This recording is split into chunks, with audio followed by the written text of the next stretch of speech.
of her young W career. Year 3 out of South Carolina. And makes it 91-78 Sky. Sparks have had a couple of late comeback wins this season. Not going to go down without a fight. Shot clock down to 5, though, on LA. Agumake. A tough bucket there from Nneka Agumake. And you saw she had a mismatch despite having 2 on her. It was Vandersloot and Cloud, and they were very mindful to keep it clean and not put a foul on her. Already with 30 points in this fourth quarter after 28 combined in the second and third. Vandersloot to Cardoso.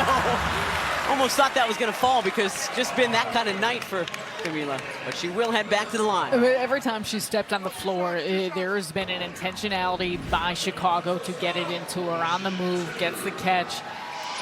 And if she realizes that Agumake is going to be coming into her, Agumake trying to be vertical, but her body was moving towards her on the play.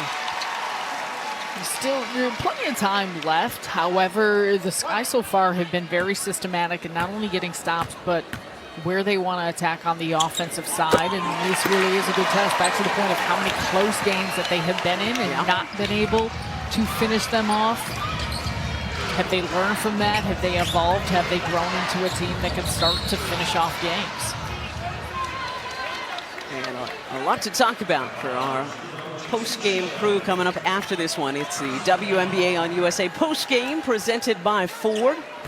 El Duncan, Udonathaki, and soon-to-be Hall of Famer Shamiqua. Let's go, girl. And again, in case you missed a really fantastic feature on our soon-to-be Hall of Famer, stay with us. We might run it again in our post-game show. Run it over and over. Just put it on a loop. Komakani making her Sparks debut tonight.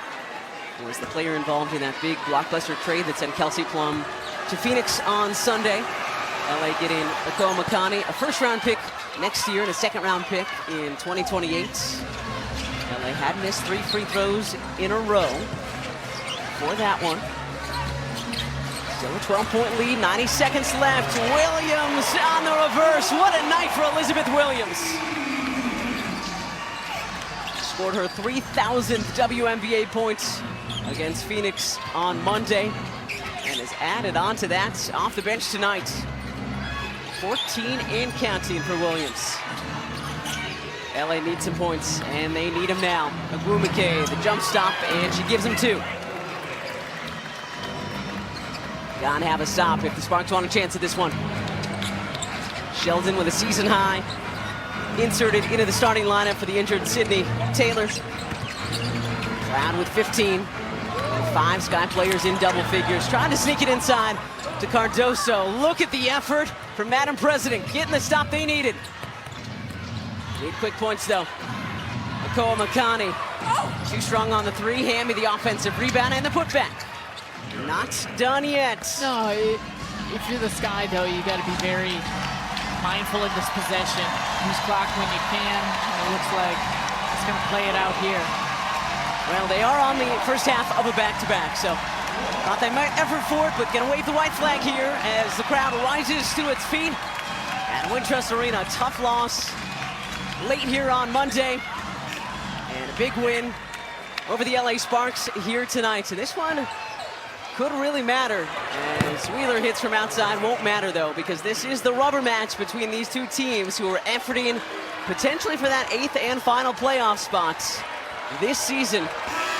So the Chicago Sky win the game and take the tiebreaker from LA as Tyler Marsh's Sky knock off the Sparks by a final score of 95-88.